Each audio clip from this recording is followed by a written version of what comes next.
The Joe Rogan Experience. Tarantula hawk wasps. Yeah, Right, they're that big fucker that Maynard sent me. So this is one of the. There's a guy who made a scale, right, and he got stung by all the different insects. And this is, I think, 5. There's also a 5+. They're very hard to get you to sting them. There's a guy who online goes through and gets them all stung. But the reason they're so dangerous or so venomous, what they do is they sting the tarantula, lay their eggs inside the tarantula, and then the tarantula is eaten alive by the offspring for weeks. Right. And then when this was discovered, this kind of stuff in the Middle Ages, they were like, this is a big theological dilemma because God, why would God make this happen? Yeah, why would God do that? Nature is, I mean, I could go down this rabbit hole for hours. Please do. Yeah, I mean, have you seen that gigantic flower that they found that smells like shit? So one of the cousins to that flower is called something infanticida. So the insane thing about that flower, Rafflesia, it's the largest flower in the world. It only lasts 2 weeks. Yeah. But the plant... It's a parasite. Right. So the plant that it comes from has no stems, roots, or leaves. Yeah. So you can't keep it on display because it is entirely inside another species of vine. Yeah, it's completely parasitic, right? Yeah. It just sits there, and it's fucking huge. Look at that thing. Yeah, and they smell. They're called corpse flowers because they smell like rotting flesh too. How weird. And they don't know why it's so big. I guess to trap rats. That's what I would imagine. No, it does. It's not carnivorous. It's the flower. Just get sneaky. Yeah, they're adapting, bro. That's what it is. They get ready to eat people. Look how big they are. They're gorgeous. They are beautiful. Oh wow! Look at that one where the guy's got his hand on it before it blooms. Yeah. So that's what it looks like sitting on the ground, and then it pops open. That's some fucking Avatar shit right there. So I have something from the island of Socotra, which is an archipelago near the coast of Yemen, called Duvalyandra, Duvalyandra, and their flowers look and smell like meat. Whoa! Because you want to attract flies, and the hotter it gets in the house, the more the flower smells. Ooh. It's really cool when you get it to bloom. So it's actually heat activated, just like rotten food would be. Yeah. And to trick the flies, because flies are going to be attracted. There it is. That is bananas. There, number 7. Wow, that one so just right beautiful. there, Jamie. You see that in the second, the third one on the left. There, that's it. You can look at the texture. Wow. And it even has hairs to replicate a wound. Ugh. It looks like a blown out butthole. Yeah. But from an alien. Oh, there is look a at the little dot in there. Oh, there is a butthole that smells like shit. If you look up white Sloanea, white, Sloanea, it smells like an asshole and has hairs that wriggle in the wind. Oh, geez. And it's to replicate an asshole. Sorry, what was it again? WHITESLOANEA. White Sloanea, named after White and Sloan.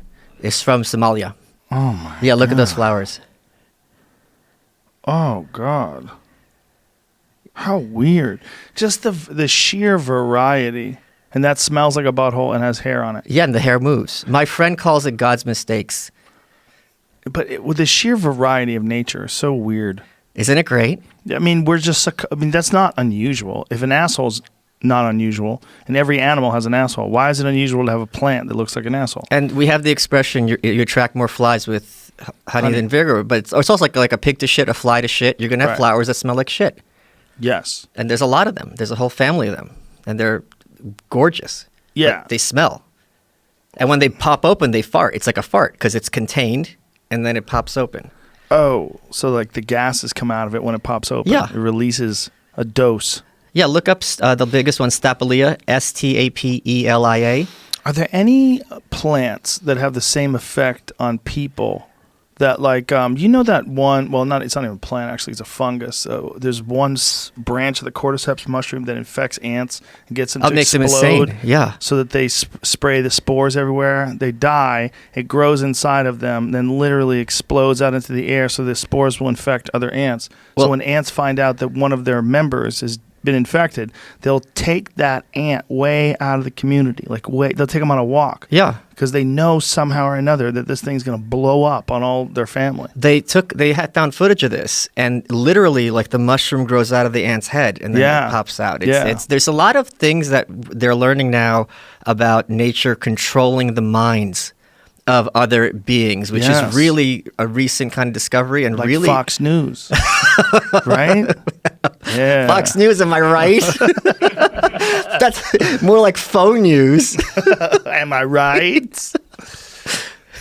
Yeah, that sort of parasitic relationship. One of my favorite ones ever was the grasshopper that gets infected by this aquatic worm. The aquatic worm gets it to commit suicide so that it can give birth to this worm.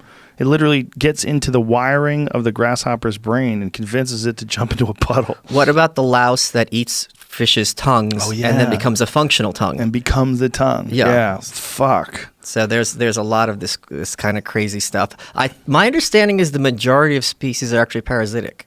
Really? Yeah, because it's so much easier to be a parasite. You latch on, you're getting nutrition, you don't got to do anything, you don't have to hunt, you don't have to graze, and you're just set.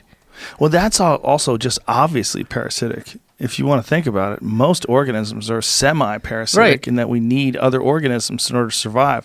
You know, like if you're a farmer, I don't want to say you're a parasite if you're a beef farmer. There's a headline, beef farmers are parasites, says Joe Rogan. 2020 is going to be a tough year for you. You're kind of living off that organism. Well, right? Yeah. But the other thing is, if every species has several parasites, think how many we have: lice and mites. It makes sense that the majority are going to be parasitic. Even at the micro level, you get down to our gut. Oh yeah, all the different bacteria that's on your skin. I mean, we're filled with stuff. Yeah, it's really fascinating how clever many of these organisms are. Yeah, it's a trip. It's a weird thing to be a person, my friend. Right? I wouldn't know. No, I'm kidding. Yeah, I agree. But it's just also weird how we're finding out things that are even crazier and crazier. Like right now, they're doing a lot of deep sea exploration, and the things at the bottom of the ocean are just like, what is this? You saw that deep staria thing, the jellyfish that looks like a lava lamp. Yes. So it's just like, what is this? Yeah, pull up that fucking thing. Yeah, deep staria.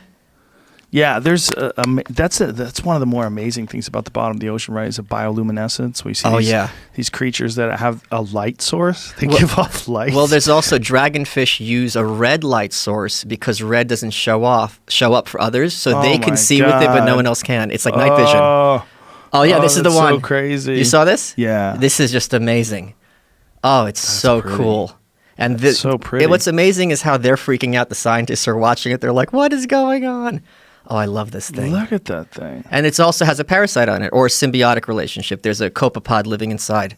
A resident isopod? Yeah. Is that what that is? Yeah. Oh, fuck, look how pretty that is. Now, this thing has never seen light for millions of years. It's the bottom of the sea. So the fact that it knows how to react or is having a reaction is pretty cool. Just the fact that that's a real thing that exists. If we found that on a planet somewhere, we'd freak out. This is the overlord. This is the overmind of the planet, and it's in a gelatinous form, and it communicates to you with vibrations. This is why my autism wouldn't let me watch Star Trek as a kid, because I knew about all this stuff, and then I'm watching Star Trek, and they're going to another planet. It's like a guy with a blue face, and I'm just like, this is stupid. It's just a guy. It's just a guy, whereas look at Earth. Look at this. Right. Look at an octopus. Yeah. Look at that. Have you seen the video of the octopus taking out the seagull?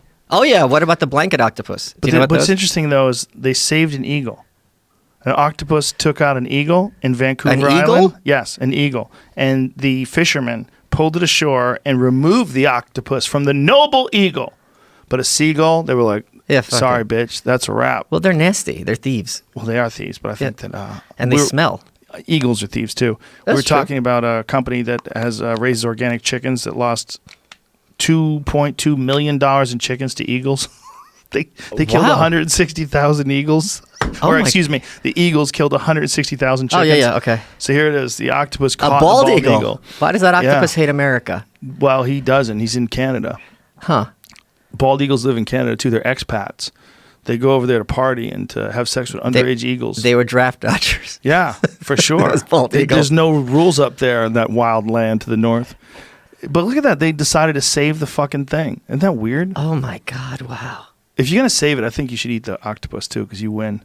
Yeah. The crew estimated the octopus could have been as large as 4.5 feet. Good. Everybody gets to eat. Yeah, that's a lot of meat. Don't let it go. Don't let it go. There's plenty of them things. Jack that fucker. Get lunch. And it's only got a year-long lifespan anyway. Does it? Oh, yeah. You know the octopus life cycle? That big? Oh, yeah. It only lives a year? Yeah. Oh, I definitely would have eaten it then. Yeah. With zero remorse. Zero fucks. I would have been zero remorseful if I found it only lived a year. And like, look at him. He's got to be 11 and a half months. And they don't really feel pain. They can cannibalize themselves.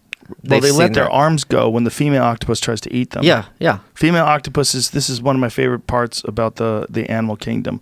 They pretend sometimes that they want to have sex with a male octopus, then they just jack them and eat them. What about the cuttlefish where they pretend to be female so they can get laid? Yeah, they're like beta males that are male feminists. Yeah. They pretend to be something that They pretend they're female. They pretend to be female. And then they fuck the females They when have the male's not looking. female mannerisms and characteristics just like these beta males. And they sneak up next to them as an ally. And It's like- get their rocks off. It's like every Washington Post reporter in mollusk form. You said that, not I? me. Well, you're the one who said that farmers are parasites. But you do have an excuse because you claimed autism, which is a good move.